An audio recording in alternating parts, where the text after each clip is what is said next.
लेकिन इनमें जो एक अमल है वो क्या है? वो है गीबत। गीबत वो अमल है, अल्लाह ताला हम सब की हिफाज़त फरमाए, मेरी भी हिफाज़त फरमाए और अपनी इस्लाह करने की तौफीक अता फरमाए। ये गीबत वो अमल है कि जो अच्छे से अच्छे दीनदार इंसान भी इससे नहीं बचा। सख्त बात है और लेकिन हकीकत है, क्योंकि हर इंसान अपने सर्कल के हिसाब से मुख्तलिफ तरह की गीबत के अंदर है। कुछ लोग अपने ऑफिस के मुतालिक इतना होता है कि ऑफिस के अंदर ही गीबत चल रही है, एक कुलीग की गीबत, फिर दूसरे की गीबत, फिर किसी तीसरे की गीबत।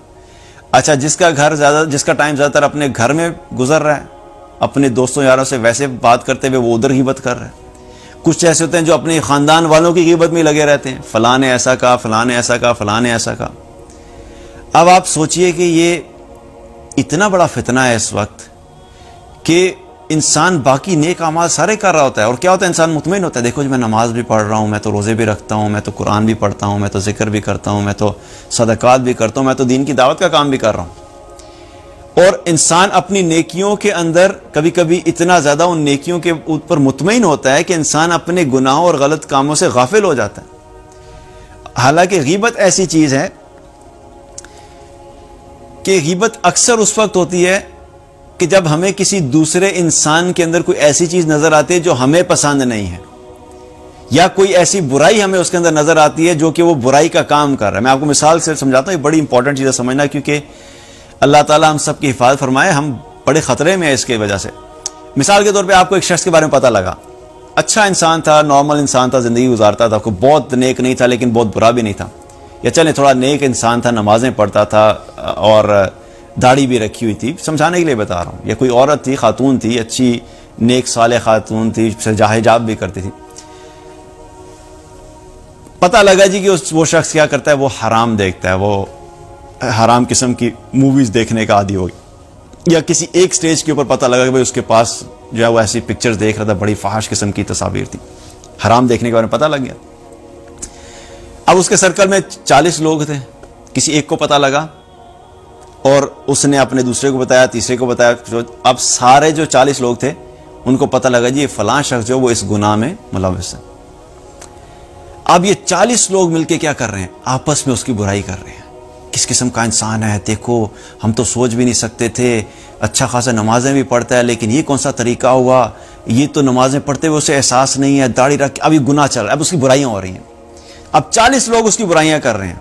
नाउ थिंक अबाउट इट, ऐन मुमकिन है कि वो शख्स उसने देखा था और उसको थोड़ी देर बाद रियलाइज हुआ कि यार मैंने क्या गलत काम किया।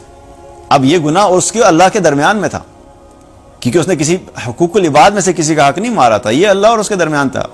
तन्हाई में उसने गुनाह कर दिया, पता लग गया किसी को, उसको एहसास हुआ और उसने उसी वक्त ही या किसी थोड़ी बाद में जाके सच्ची तौबा कर ली। उस सच्ची तौबा के नतीजे में अल्लाह ने उसका गुनाह माफ कर दिया और उसकी और अल्लाह की दोस्ती हो गई, दोबारा से उसका खाता अल्लाह के साथ क्लियर हो गया।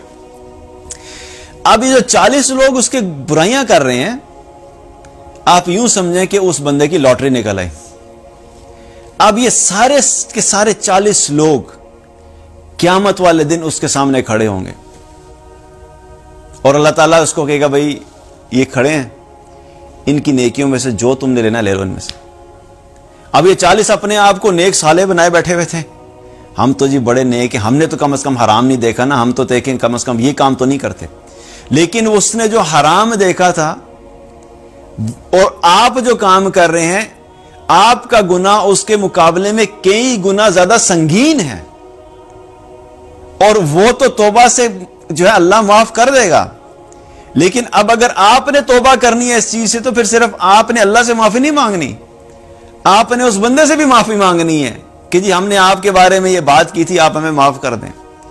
आप सोचें क्या हमारे अंदर ये इतनी हिम्मत होती है कि हम किसी ऐसे शख्स के बारे में जाके उससे माफी मांगे जिसके बारे में हमने बैठ के गिबत की है।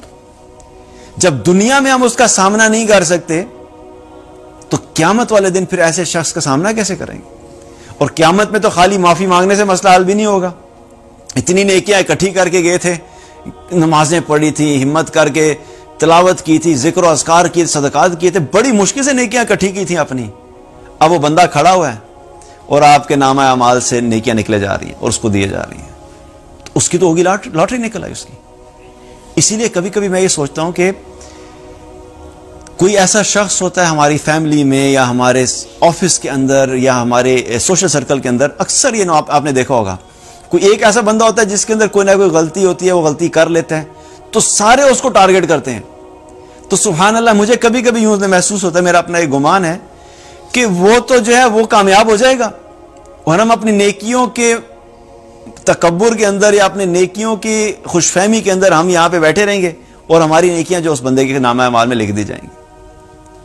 तो गीबत इस एतबार से बड़ा खतरनाक चीज है कि जो जुबान जो है, इस जुबान के अंदर जितने भी गुनाह होते हैं उनमें यह गुनाह वो है जिससे एक तो अक्सरियत इंसानों की बची हुई नहीं है और दूसरा ये आखिरत में जाके इसका जितना बड़ा नुकसान है हम उसको रियलाइज नहीं करते।